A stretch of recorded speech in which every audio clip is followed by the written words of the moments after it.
The economic team is facing a number of crises that are hitting households, soaring food prices, and joblessness. While they remain optimistic on their growth targets, thus the situation on the ground tell a different story. Economist and national scientist Raul Fabella joins us now for his views. Thank you so much for joining us, sir. There are a lot of problems that the economy faces at the moment. Joblessness, you have rising consumer prices, and of course, a weakening peso against the US dollar, now at 17-year lows. How concerned are you with these issues facing our country?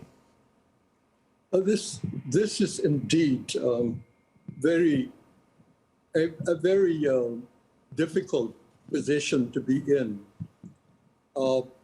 When in 2016 President Duterte came to power, he had money flowing out of his ears, and which could finance the DBB project, which is relatively successful and is going to be continued by this administration. The problem now, of course, is that the till is empty, and there is a growing demand for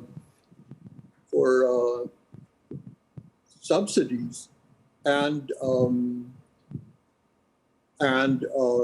resources for consumption, to support consumption. Do we have the money, Mr. Fabella, for these subsidies? Because our debt is now running close to 13 trillion pesos. Do we have the money to be able to sustain our economy? Do we have the money to help our kababayans during these challenging times? The money isn't there. It has to be found. And it has to be found either through taxes, and that was alluded to, or through more borrowing. But you can also borrow in order to reschedule your payments, etc., and therefore make the repayment of debt less onerous.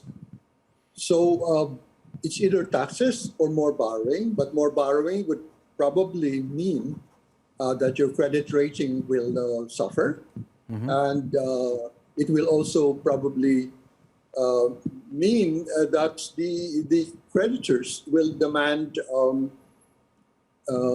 guarantees of good behavior in future. That means back to the conditionalities of the IMF. So which we don't Mr. Fabella, want.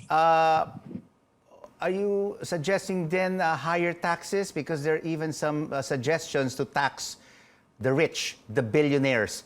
Is this the best way to do it rather than tax the middle class and the poor? Well, yeah, taxing consumption is, of course, hitting the poor and the middle class more.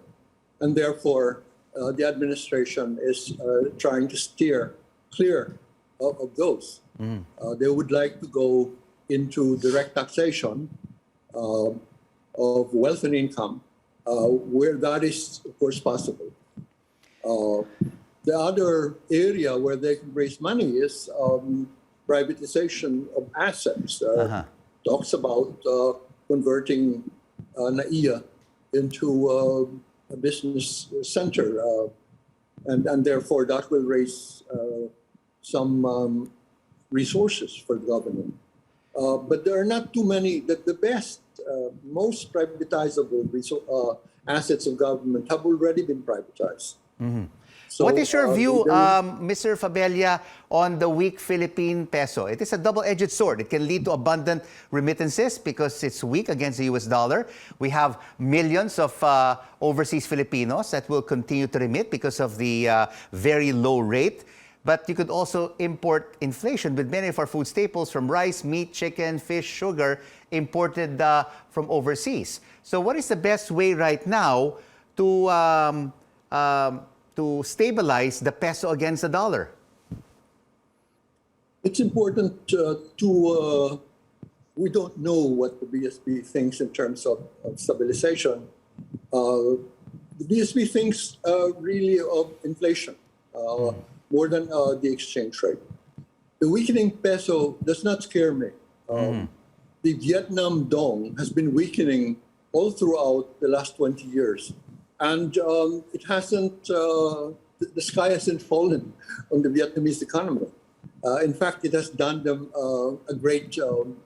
it has created a great boon for the economy.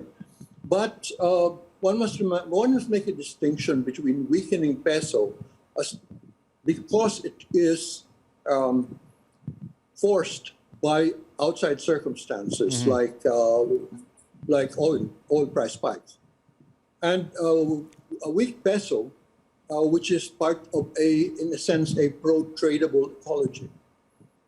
My sense is that in the miracle economies, the weaker peso, the weaker domestic currency was part of the ecology that helped the tradable goods sector, and therefore attracted a lot of foreign investment into the manufacturing, and that helped a lot. Mr. Fabella, I'm sorry to jump in because we have about 15 seconds before the end of this interview. What is your outlook for the Philippine peso against the US dollar by year's end? Briefly. Probably it will hover around where it is today, 5.6, thereabouts.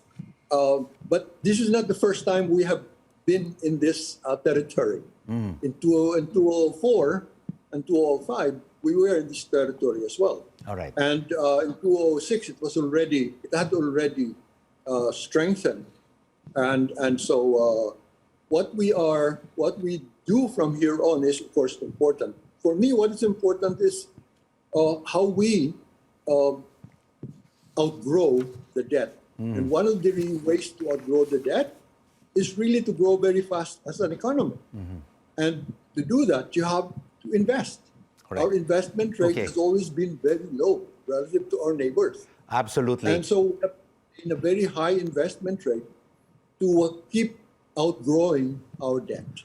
Thank you so much for your insights, economist and national scientist Raul Fabella.